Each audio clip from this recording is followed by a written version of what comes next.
Okay, here is the question where they are asking what is the let G be an undirected complete graph on n vertices where n is greater than 2. Then the number of different Hamiltonian cycles on G is equal to what? So what is Hamiltonian cycles? Hamiltonian cycle is basically a closed loop on a graph where every vertex is visited exactly once. Okay, so closed loop on a graph. Okay, so I will say something like mm, okay, so let's say there is a graph. Okay, complete graph they are talking about. So let's make a 4 vertex complete graph. So this thing is a 4 vertex complete graph, right? Okay, so this is 1, this is 2, this is 3, this is 4.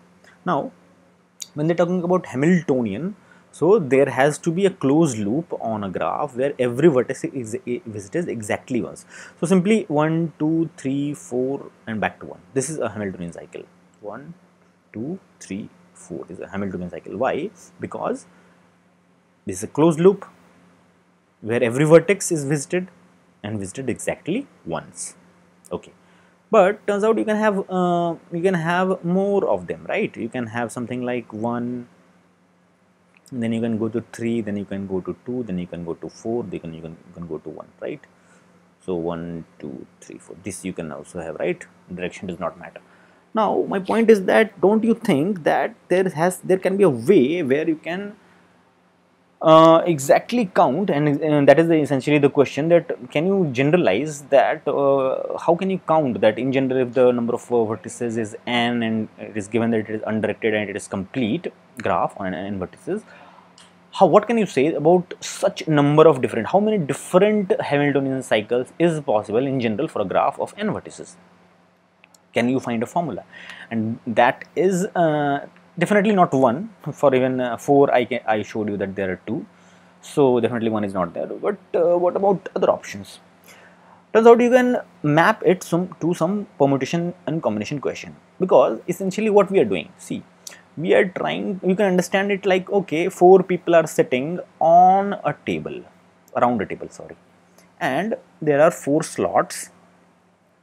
Okay, and in that sense you'll see if 1 2 3 4 1 I'm talking about, then basically the sitting arrangement is something like this: 1 2 3 4 back to 1, right? When I'm talking about this sitting arrangement, then I'm talking about, okay, from 1 to 3 and then 2 and then 4, so 1 2 3 and then 2 and then 4 and then back to 1. So this is one. Okay, so it is sort of arrangement across the table. So what is the arrangement across the table formula? So for n elements, in order to arrange them around a table with n places, the formula is what? Formula is n minus 1 factorial.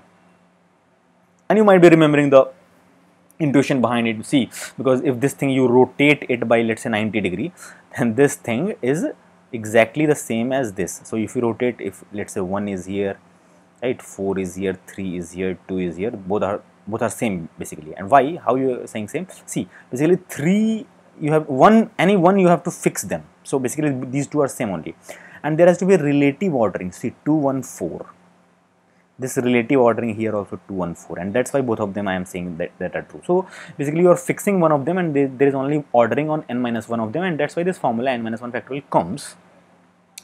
That apart, when I'm telling you that it is equivalent to seating arrangement of people around a table, that is actually not entirely accurate. Okay, so I misled you by giving you not complete information. Why? Because see, it will turn out that, okay, if I am talking about some other thing, let's say a mirror image of this.